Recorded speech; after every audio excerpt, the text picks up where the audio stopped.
ಇನ್ನು ಮಾಜಿ CM BS Yediyurappa ವಿರುದ್ಧದ ಪೋಕ್ಸೋ ಕೇಸ್ನಿದೆ ಟೆನ್ಷನ್ ತಂದಿಟ್ಟಿದೆ. ಈಗಾಗಲೇ ಸಂತ್ರಸ್ತ ಸಹೋದರ ಈ ವಿಚಾರದಲ್ಲಿ ಎಂಟ್ರಿ ಆಗಿರೋದು, ಜೊತೆಗೆ ವಿಚಾರಣೆಗೆ ಪೊಲೀಸರು ಕೂಡ ಈಗ ತಿಳಿಸಿದ್ದಾರೆ. ಬನ್ನಿ ರಿಪೋರ್ಟ್ ಇದೆ ನೋಡೋಣ.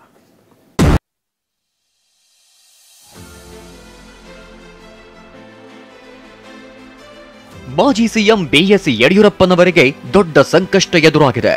ಬಾಲಕಿಯ ಮೇಲೆ ಲೈಂಗಿಕ ದೌರ್ಜನ್ಯ ಎಸಗಿದ ಆರೋಪದಡಿ ವಿಚಾರಣೆಗೆ ಹಾಜರಾಗುವಂತೆ ಬಿಎಸ್ ಯಡಿಯೂರಪ್ಪಗೆ ಪೊಲೀಸರು ನೋಟಿಸ್ ನೀಡಿದ್ದಾರೆ.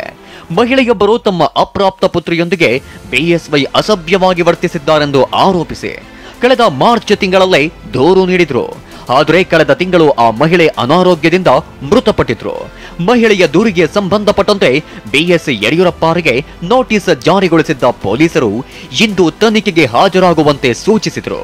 ಆದರೆ ಅಪಾಯ ಮನಗಂಡ ಬಿಎಸ್ವೈ ಪ್ರಕರಣ ರದ್ದು ಕೋರಿ ಹೈಕೋರ್ಟ್ ಮೆಟ್ಟಿಲೇರಿದ್ದಾರೆ. ಪ್ರಕರಣಕ್ಕೆ ತಡೆಯಾಜ್ಞೆ ನೀಡುವಂತೆ ಮನವಿ ಮಾಡಿದ್ದಾರೆ. ಇನ್ನು ವಿಚಾರಣೆಗೆ ಹಾಜರಾಗುವಂತೆ ನೀಡಿರುವ ನೋಟಿಸ್ಗೂ ಉತ್ತರ ನೀಡಿರುವ ಬಿಎಸ್ವೈ ಸೋಮವಾರ ಅಂದ್ರೆ ಜೂನ್ 17ರಂದು ವಿಚಾರಣೆಗೆ ಹಾಜರಾಗುವುದಾಗಿ ತಿಳಿಸಿದ್ದಾರೆ. ನಾನು ಕಳೆದ ಮಾರ್ಚ್ 28ರಂದು ನೀಡಿದ್ದ ನೋಟಿಸ್ನಂತೆ ವಿಚಾರಣೆಗೆ ಹಾಜರಾಗಿ ತನಿಖೆಗೆ ಸಂಪೂರ್ಣ ಸಹಕಾರ ನೀಡಿದ್ದೇನೆ. ಆದರೆ ಮತ್ತೆ ಜೂನ್ 12ರಂದು ತಾವು ನೀಡಿರುವ ನೋಟಿಸ್ ನನಗೆ ನಿನ್ನೆಯಷ್ಟೇ ತಲುಪಿದೆ.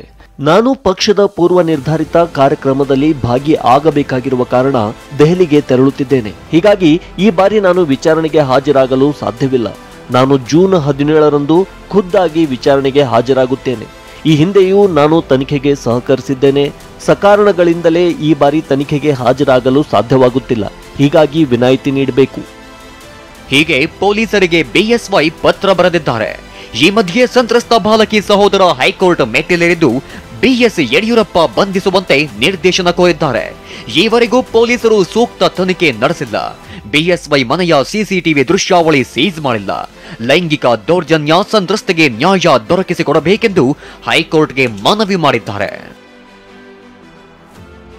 ಇತ್ತ ಪೋಕ್ಸೋ ಕೇಸ್ ಸಂಬಂಧ ಪ್ರಕರಣವನ್ನ ಗಂಭೀರವಾಗಿ ಪರಿಗಣಿಸಿರುವ ರಾಜ್ಯ ಸರ್ಕಾರ ವಿಶೇಷ ಅಭಿಯೋಜಕರಾಗಿ ಅಶೋಕ್ ಎನ್ ನಾಯಕರನ್ನ ನೇಮಕ ಮಾಡಿದೆ. ಬಿಎಸ್ ಯಡಿಯೂರಪ್ಪ ಬಂಧನಕ್ಕೂ ಸಿದ್ಧತೆ ನಡೆಸಿದೆ. ಇದರಿಂದ ಇಕ್ಕಟ್ಟಿಗೆ ಸಿಲುಕಿರುವ ಬಿಎಸ್ವೈ ಭವಿಷ್ಯ ಹೈಕೋರ್ಟ್ನಲ್ಲಿ ನಿರ್ಧಾರವಾಗಲಿದೆ. ರಮೇಶ್, ಟಿವಿ9 ಬೆಂಗಳೂರು.